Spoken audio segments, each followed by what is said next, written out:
السلام عليكم، ازيكم يا حبايبي؟ عاملين ايه؟ فيديو جديد على قناة يوميات امان السيد. اخباركم ايه؟ يا رب تكونوا كويسين وباحسن حال ان شاء الله. هنعمل مع بعض الكيكه القمر دي، كيكه السينابون. حاجه ايه خطيره. مقاديرنا: اهم حاجه البوله تكون ناشفه يا بنات، دول كوبايتين دقيق عليهم ذره ملح، كوبايه زيت على زبده. اهم حاجه يا بنات تبقى زبده، هي المفروض بتتعمل بزبده بس انا عشان نوفر شويه حطيت لكم ايه، يعني 3/4 كوبايه زيت والربع التاني ايه زبده. نص كوبايه لبن بودره، كوبايه الا ربع سكر، والكوبايه اللي انا وريتها لكم دي معلقه قرفه كبيره، على معلقه كاكاو خام، على معلقه سكر. تمام. وطبعا البيكنج باودر بتاعنا. هنا هنزل البيضتين من غير بقى مضرب كهربائي ولا خلاط ولا حاجه.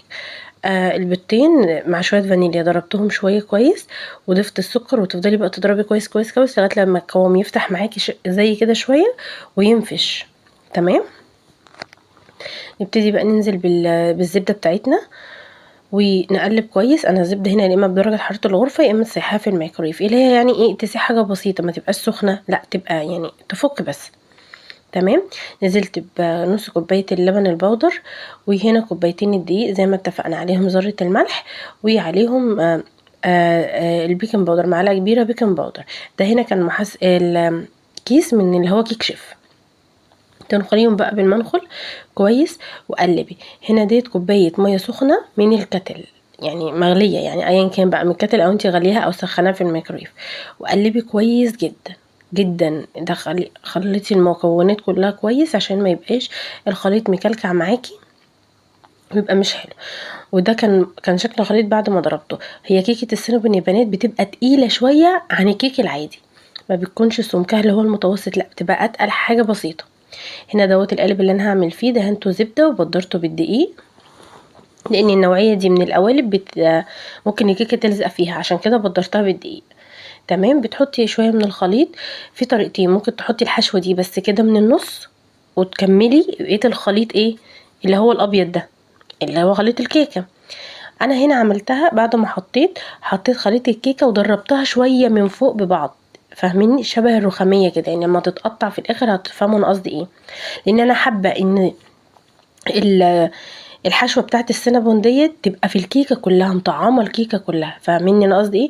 لو انت حطيتيها في النص هتبقى في النص فقط، لا. الطريقه دي انت بتاكلي مطعمه القرفه بالكاكاو بالسكر، خطيره خطيره خطيره، جربوها والله هتعجبكم جدا. اهم حاجه صلوا على النبي عليه افضل الصلاه والسلام. لو مش مشتركه اشتركي وفعلي زرار الجرس. طبعا بننضف بقى الصينيه كويس، وبندخلها في الفرن على درجة حرارة 180 في الرف اللي في النص، بتقعد حوالي 40 دقيقة. هنعمل بقى صوص السينابون دوت. كان نص كوباية سكر بودرة، نص كوباية لبن بودرة، و ومعلقه كبيره كريمه. لو كان عندي كريم شانتيه كنت حطيت برضو معلقه كبيره، بس انا ما كانش عندي، ما عنديش جبنه كريمي. صوص السينابون بيتعمل بالجبنه الكريمي اللي هي بطعم القشطه، انا ما عنديش، فحطيت عادي قشطه لبن. والله العظيم جربوها مش هتحسوا بفرق، وبالعكس طعمها بيبقى غني اكتر. وذره فانيليا، ومفروض كوبايه لبن. تمام. انا بقى بعمل ايه؟ انا بضيف كمان معاها الشوكولاته اللي هي الوايت البيضه، بسيحها في الميكرويف وبضيف مكعبين 3، والله بتخلي الطعم خطير وتقيل، يعني سمكه تقيل، ما بيكونش صوص السينابون الخفيف، وبتخلي طعمه في حته تانية. امزجي المكونات كويس وحطيها في التلاجة لغايه لما الكيكه تستوي وتبرد بس شويه، يعني حوالي نص ساعه. القوام بيتقل ويبقى المكونات بقى بتتجانس مع بعض ويبقى طعمها احلى. تمام. هنا بقى قلبت الكيكه، بصوا شكلها يا بنات خطيره ازاي وهشه وجميله. ما تنسيش تحط اللايك يا جميله يا حلوه يا قمراء يا قمراء يا انتي. هنا بقى خلاص انا هفضي. بص الصوص، بص ما شاء الله الصوص تقيل ازاي، مش خفيف ميه، يعني السمك المتوسط. لو انت حباه اتقل من كده بتقللي شويه اللبن بس، وبيبقى تقيل معاكي اتقل من كده. زيني بقى بصوص شوكليت، ده صوص شوكولاته جاهز وصوص كراميل جاهز. وبتزيني بقى بالطريقه العاديه.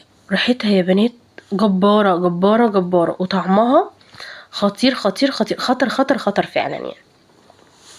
جربوها بطريقتي وما تنسوش تقولوا رايكم. هنقول لكم بقى مشكله العجين، انا هعمل لكم السينابون على اصله، يعني اللي هو بالعجينه. بس اللي ما بتعرفش تعجن او بتزهق من العجين او العجينه ما بتظبطش معاها، هنحل لك المشكله وعملنا لها لك كيكه سهله وسريعه، ما بتاخدش نص ساعه. سهرة بالليل كده دي وتبقى خطيره.